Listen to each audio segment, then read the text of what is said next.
Yes. It's the Raphael Dawkins with the Combat Radio, and we're talking about Chantelle Cameron versus Mary McGee. Okay, I have to start off by saying, what a slobber knocker. What an absolute slobber knocker. Chantelle Cameron, as many of you may know, missed out on the 2016 Olympics. Okay, so that was 5 years ago.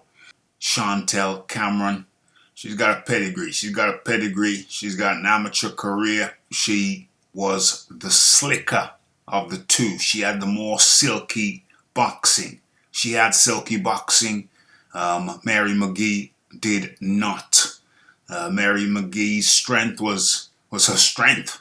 You know, she was crossing her legs over. She was standing square. Not so much crossing her legs over, but certainly standing square more times than I can remember per round. Talking about Mary McGee standing square. She was a switch hitter. Sometimes, unfortunately, she would throw a punch and change her foot positioning at the same time. So she had no leverage. You know, she wasn't carrying some of her shots from the feet at times. Other times, she most certainly wasn't. She was rocking Chantelle Cameron to her feet at times, to her core at times. They said in the corner that they were calling Mary McGee the Terminator because she kept on coming forward. The earlier part of the fight, she was being thoroughly outboxed, but later on in the latter rounds, Mary McGee came back against all odds. She was game. Chantelle Cameron did not have the power to knock her out. So we knew that Mary McGee was going to be coming back in the latter rounds, and come back she did.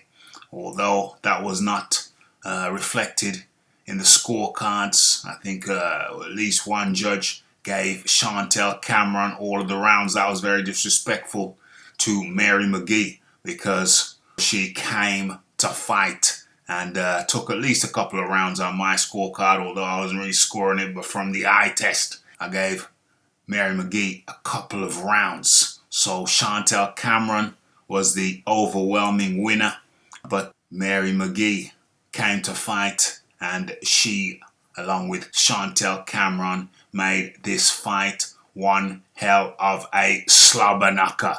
Certainly towards the end, I was gonna click off, and I said, no, stay with it. And towards the end, I was well rewarded. Okay, so Chantelle Cameron now is unified in her victory. She won, is the unified lightweight champion.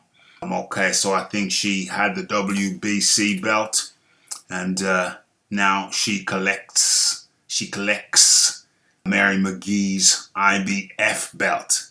Mary McGee looked disappointed at the end, but she just didn't have the boxing skill.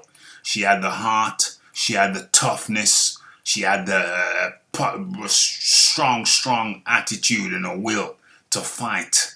But it wasn't enough when the pedigree of your opponent, you know, Chantelle Cameron just had too much pedigree for the basic but determined McGee. Fundamentals all over the place, terrible fundamentals, but certainly no lack of heart or grit. But I have to say, how the hell can someone with such limited skills as McGee, how could she have been a champion? It just goes to show that the women's game is very much in its infancy.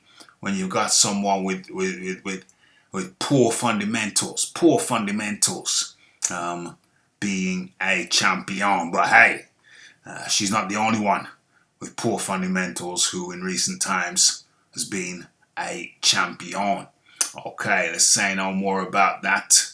And congratulations go out to Chantelle Cameron. Congratulations are also deserved by Mary McGee for her valiant effort, although she lacked the boxing fundamentals to get the win. Okay, so that's it. Congratulations to Chantelle Cameron, and we'll talk about more about this later on in the week, maybe tomorrow or the day after, in the live show, Boxing Talk with Rafi. But in the meantime, have your say.